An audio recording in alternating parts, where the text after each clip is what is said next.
All right, Ultimate Hoops Nation, my name is Reid Nelson. This is Izzy Alcafas. This is This Week in Rec, the Season 5 season finale of This Week in Rec. Championship edition. We're going to be talking about both the Open and the Rec championship games tonight. We'll start with the Open. Eugene Phelps and his Bulls win their third Open Gold Cup to go along with their one Rec Gold Cup and their two national championships. We had a chance to speak with Eugene Phelps. His interview is right now. All right, Ultimate Hoops Nation, I'm here with Eugene Phelps. Bulls win the Open 2014 Winter Championship. Your third in the Open division. Talk about this season and this win tonight. Oh, I can't even describe the way I feel. It's kind of still like unbelievable, even though this is the third Open Gold Cup. Words can't describe how I feel about this Bulls team. I mean, we're brothers on the court and off the court, and this was real big. We had some new pieces added on this year, but they blended in well. It was a team effort. Is this your best Bulls team ever? I wouldn't say best, but I would say right up there with the best. Talk about your opponent tonight. They gave you all that you could handle. You beat them twice during the regular season, I believe. And then you beat them tonight. It's tough to beat a team 3 times. Was there a certain strategy you guys had coming in? The strategy was that the first round, when they played Rip City, I sat there and watched the whole game in the 4 overtimes. So I guess my scouting report paid off. I knew they was prepared. I knew they weren't scared. I knew they weren't going to back down. And I stayed there for them 4 overtimes for a reason, and we ended up playing them in the final. So I had a good scouting report before, previous to us playing them 2 games. Talk about your ring and your shirt. Oh, my ring and my shirt. This ring just, it symbolized all the winning, whether it was in Open, whether it was a draft, whether it was in Vegas. And the shirt is just a little something. I got this off the first national champions, I think it was St. Plus. And when they went to Chicago and won it, I liked the idea, and I said I would make sure that if we win the national championship, I'd do it. So I just kept my word to my teammates.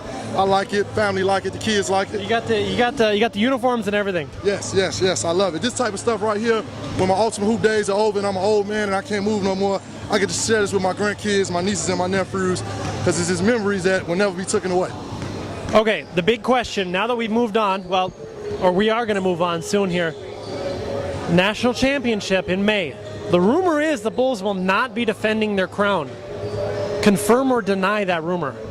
Well, right now I can't confirm or deny, because coming in tonight it was kind of like 50-50. So I would say that the win would maybe amp the guys up a little bit more, but then again, who knows? Well, I like I like that you're not playing your cards. So congratulations on the win. Good luck next season. I'm assuming you'll have teams at both Target Center and St. Louis Park again, defending your crown, going for a back-to-back-to-back. Your third Open championship. You have one Rec championship to go along with your 2 national championships. Izzy and I talked about on the broadcast. Probably the best franchise in Ultimate Hoops. So congratulations, Gino. Thanks a lot, Reid. Thank you, sir. You've been there. Every one of those championships, whether holding the microphone or doing the score. So congratulations. It's been a long run. Thank you. Thank you. That was Eugene Phelps. You know, something that always stands out to me, and I asked Paris Kyles this too after the game. I asked him what's harder to win, an Open championship or a national championship. And they've said consistently, with respect, that an Open championship is harder to win. Is that a preposterous statement, or is that a true statement? Oh, it's absolutely true. In Vegas, they may have to play one good team, one good enough team. In Minnesota, I mean, these teams are just really good. People don't realize how good some of these players are. And we're not saying that Minnesota's the best players in the world. There's a reason why NBA isn't full of guys from Minnesota. But people have to understand that Ultimate Hoops has been around in Minnesota for 7 years, where in these other cities and other regions, they've been around for maybe a year, 2, 3, 4 years. So it takes time to develop these players and get lifetime across these regions. So I totally agree. I've seen both the national tournament and the Open playoffs, and the Open playoffs have more talent. Bigsmash played a heck of a game tonight.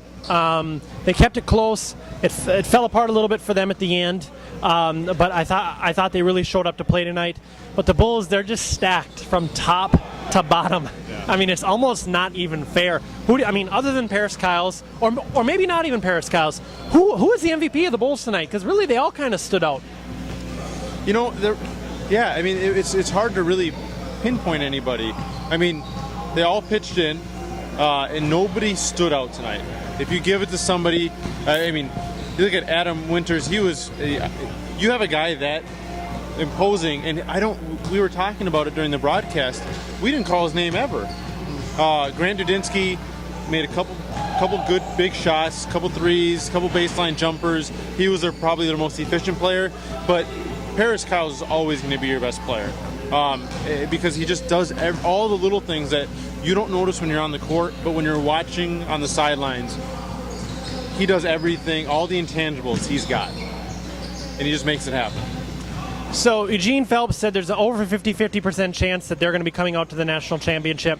What rumors about other teams do you hear coming out to the national championship? Do you think we'll have two Minnesota teams or a third? Yeah, I mean, I think the Ape Roman guys. Yeah, the Ape Roman guys, Magicians Alliance, whatever the hell you want to call it. We're planning on coming back again. You said we. Are you going to be on that team? Yeah, so it's basically going to be the same guys, maybe adding a couple changes, but it's essentially going to be the same group of guys. And then I don't think there's going to be another Minnesota team. I think it's just going to be two. Yeah, I would venture to guess that. So, okay, on to the Rec Championship. The Nets win, and we're actually going to be referring to them as the Celtics from now on. That's what they're putting on their banner. So, 52-50 over the Rebels. This game was close until the Rebels kind of hit a wall offensively, probably with 8 or 9 minutes left to go in the game. You said last night, that defense doesn't take a night off. Sometimes offense does. Well, the Rebels' offense definitely took a night off tonight. Yeah, it was. Here's the thing. We had talked about it. We said the refs are going to decide this game, and also the Nets' energy. If they can get up to 80% of, I mean, you can't really measure it, but you can kind of see it. They can get close to matching the Rebels' energy, and the refs call the game tight, the Nets will win it, and that's exactly what happened. The Nets played with a lot of energy tonight. Really bad energy in the first maybe 5-6 minutes, and then they got into the game. And the refs were calling everything, but then there were some non-calls in the beginning of the second half for the Rebels when the game was a 2-point game and a 4-point game, which if those are called, they're sending 2 guys to the free throw line, would have changed the landscape of the game completely, and they just didn't happen. So 2 big calls there, non-calls, I guess you could say, and if the Rebels are getting called for a lot of ticky-tack stuff and they're not getting their calls on the other end, there's almost no chance they're going to win the game. I think the Nets turned it over maybe 8-9 times, so they kept it under 10. And then their defense was good enough to force the Rebels into quick, not necessarily quick shots. They rotated the ball, but as soon as they catch it, they're firing it because that's their best shot they're going to get.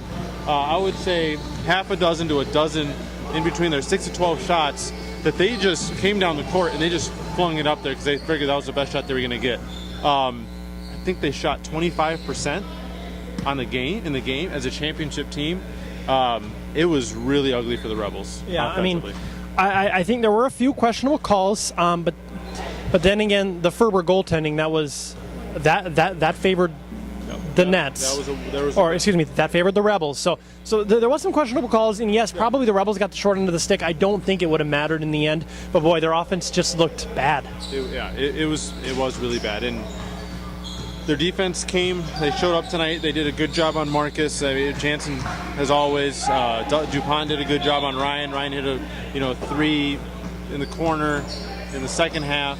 Hamill was their guy tonight. Hamill was he showed up, and Ferber guarded Hamill, and you figure that they'd go away from that matchup, but he did a really good job in that matchup. He was active on the boards, he got to loose balls, he got dirty, and he got a couple big and ones, and he converted those. He was definitely the MVP for them tonight. They needed somebody to step up outside of Marcus and Ryan, and he was the guy tonight.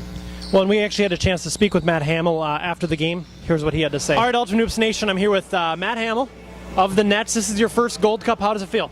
Second Gold Cup. I got an open one last session. Got an open one last session. My apologies, sir. This is your second Gold Cup. So you played for the Bulls last season. I forgot about that. So Izzy and I, we thought that you had an MVP-type performance tonight. Talk about your game. Well, I don't know. We had some size advantages against them. tonight that I think we took advantage of well. It wasn't just me. Garland and J-Sam had some post moves where they just couldn't stop him. So it was at least my belief that you were really a huge part of their win and their team. But this is your first season with the Celtics or Nets. Do you believe that they're going to sign you back next season? Oh, I hope so. We talked about it a little bit afterward here. You know, Hot Tub wants to get another one, so. Good. Talk about playing against Paul Ferber. Obviously, you guys have had a lot of battles. He's not an easy guy to play against, but, talk about kind of what your mindset is with him. Paul is a great shot blocker, so he likes to go up and get the ball if you put it up there for him. So sometimes you can use that to your advantage and get him to go at things when he shouldn't and draw some fouls, so we try to do that. Squires returning to Bloomington South next season? Yeah, that's the plan. We're going to try to pick up another guy and see what we can do. All right, Matt, congratulations. Thank you. That was Matt Hamill, your 2014 Winter Rec Gold Cup Final MVP. He showed up in a big way in all facets of the game. He had to remind me that he actually has 2 Gold Cups. He won one with the Bulls last season. So, very soft-spoken individual, that Mr. Hamill. I've never had the pleasure to interview him. So let's talk Celtics dynasty. A lot of dynasty talk. Now, we'll get to the Jay Moore interview in a second. This is now their 5th Gold Cup. They have not won anything since I started working here and since you started playing here. Yep. Correct, right? I think their last Gold Cup was fall 2011, right? Yeah, I think it was about 2.5 years, 9 or 10 seasons. To put it in perspective, I've played 270 career games in UH, and they have not won a title since I've been playing. Now, a couple of those seasons they took off, but a couple of those seasons they got crushed in the first round. I mean, they were a 2 seed. They lost to the Fob 5, 15 seed. They lost 2 seasons ago in the first round. They have not played well. So there were many, myself included, that thought the Celtics dynasty was done, washed up, done, and that the Turtles had kind of taken that over. Well, I think this might be, and I don't think Jay Moore will admit this, but I think this might be his best Gold Cup because of the fact that he was able to come back and prove to everybody and say, hey, I was able to win this after you guys said I wouldn't be able to. So here's John Moore with his thoughts on tonight's victory. All right, UH Nation, I'm here with John Hot Tub Tony Moore, Jay Moore. Your 5th Gold Cup tonight. You defeat the Rebels 50-42. Talk about the game in general. It was just 2 great franchises. And, we both played hard. I want to give a shout-out to Mr. Joe Bag of Donuts. The Rebels are a quality franchise, and I keep hearing this thing about people. I keep hearing this thing about people saying rivalries. You know what I'm saying? There are only a couple of franchises as far as that word fits with. The Rebels, the T-Pups, the Turtles, things of that such. People aren't talking about rivalries as far as with other dudes. There ain't no rivalry with that. What up, Cody? Gold Cup, baby. Now y'all got to listen to this man's mouth for one more season. Thank you, sir. So yeah, go ahead. So you didn't play tonight, yeah, but you're sweating like a lot. Yeah. So talk about your in-game rituals. Here's the deal. It's the Rebels. I mean, the Rebels come out. They play for not only 40 minutes. They play for 50 minutes. You know what I'm saying? They play basketball as far as the correct way. Just to clarify, I was actually supposed to sub in twice, but we had a little mix-up. But I mean, yeah, man, just trying to, I'm just playing good team basketball. And some people, think that we don't play as a team. But I mean, it's okay. 2 questions. Will your franchise be named the Celtics next season? Correction. Appreciate that question. I talked to the league office, and our banner will say Celtics. Okay. So yes, the Celtics are here. So, as a famous person said, hide your wife, hide your kids. The Celtics are back, baby. Will you be returning next season? You know that we've got some offers to play overseas. Joe Bag of Donuts offered us to come out to Vegas. Actually, the rep who's here from Phoenix, he said how to jump on the G6, come out there, and then as far as the guy who's playing in Europe and far as New York City, he said how to bring it out there. So we got offers, but Reid, we are coming back. I'm sorry, y'all. What was the last thing you said to your squad before the game started? Just have fun, man. You know, just have fun. It is the last game of the season. Just have fun. It's a quality team, and just have fun. That's all. There were a lot of people.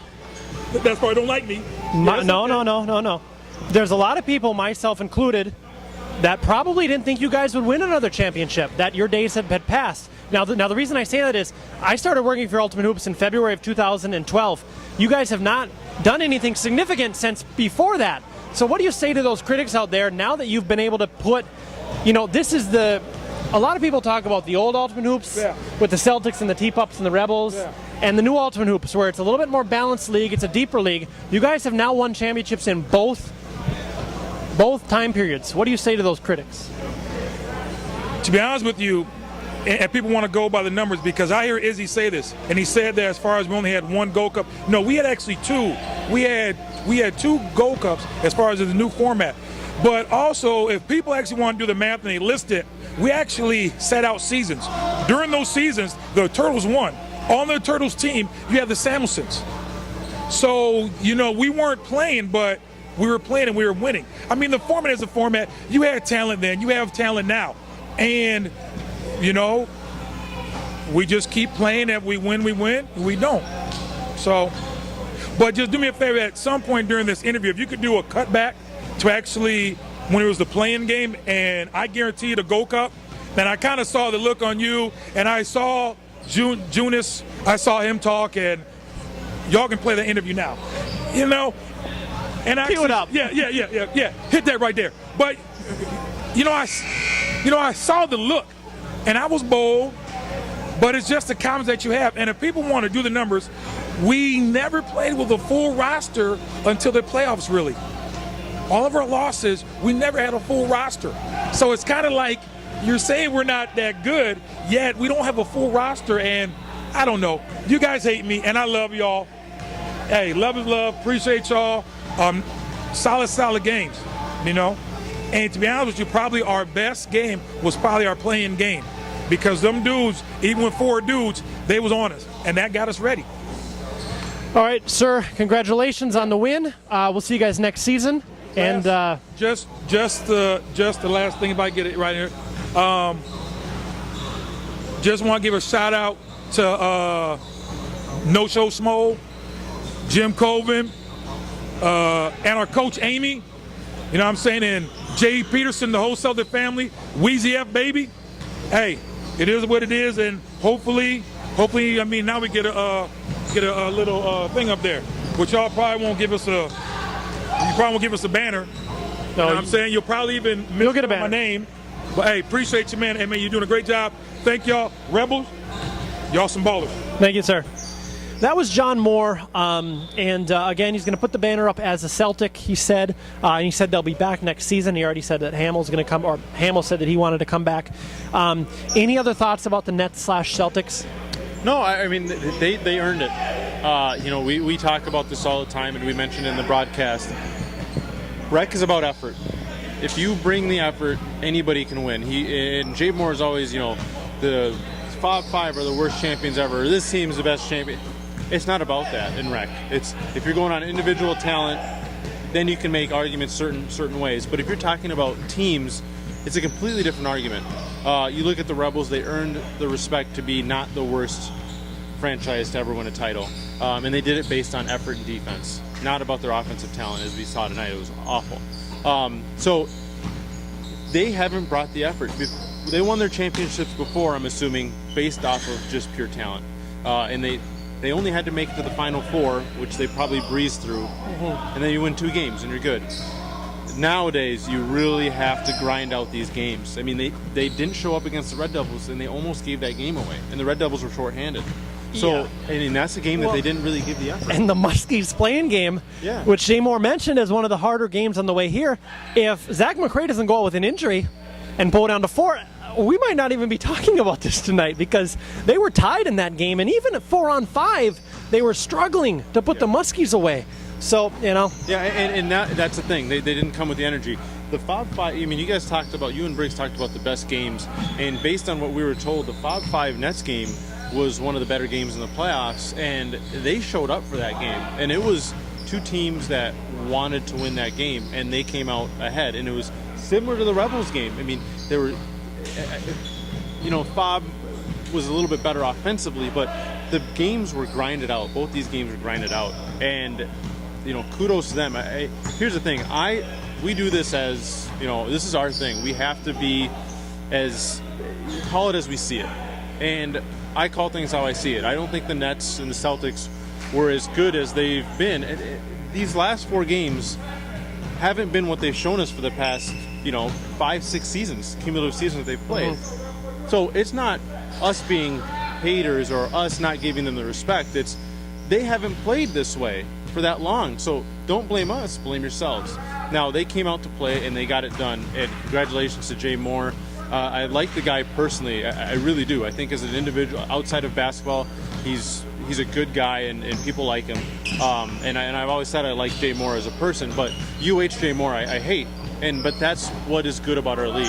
Yeah, I mean, I'm hated in this league because I could just kind of people don't like being called out. They just like being talked about in a positive way. So, I mean, I could say the nicest things about people for 20 years, and then as soon as I say one bad thing, that's all they get stuck on. So, I mean, there's a lot of people that are hated in this league, and I think it's good for the league. Absolutely. I think that's what people want. Personalities. They want to hate me, and they do. Jay Moore is hated, but he's what brings people back. Well, congratulations on the end of the 5th season. We'll be back with This Week in Rec Season 6, starting, I want to say it's April 8th or 9th, here in Bloomington. And we'll look for another great season next season. This was a lot of fun. Thank you, sir. Have a good night.